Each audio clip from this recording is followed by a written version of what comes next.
বিএনপির চেয়ারপারসন বেগম খালেদা জিয়া মারা গেছেন। ইন্না লিল্লাহি ওয়া ইন্না ইলাইহি রাজিউন। ৩০ ডিসেম্বর সকাল ৬টায় তিনি শেষ নিঃশ্বাস ত্যাগ করেন। বিএনপির মিডিয়া সেলের ফেসবুক পেজে দেওয়া এক পোস্টে এ তথ্য জানানো হয়েছে।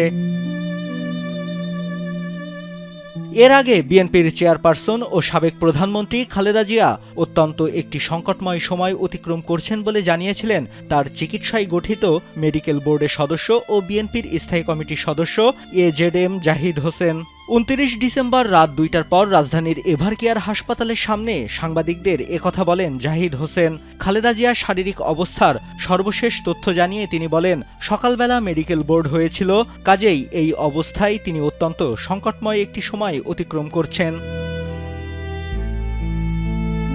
৮০ বছর বয়সী খালেদা জিয়া দীর্ঘদিন ধরে হৃদরোগ, ডায়াবেটিস, লিভার সিরোসিস, কিডনি সমস্যা সহ নানা শারীরিক জটিলতায় ভুগছেন। গত ২৩ নভেম্বর শ্বাসকষ্ট দেখা দিলে দ্রুত তাকে রাজধানীর এভারকেয়ার হাসপাতালে নেওয়া হয়। দেশি বিদেশি বিশেষজ্ঞ চিকিৎসকের সমন্বয়ে গঠিত মেডিকেল বোর্ডের তত্ত্বাবধানে সাবেক এই প্রধানমন্ত্রীর চিকিৎসা চলছিল। পরে খালেদা জিয়াকে চিকিৎসার জন্য বিদেশে নেওয়ার উদ্যোগ নেওয়া হয়, তবে ওনার শারীরিক অবস্থা ভালো না থাকায় বিদেশ নেওয়া সম্ভব হয়নি।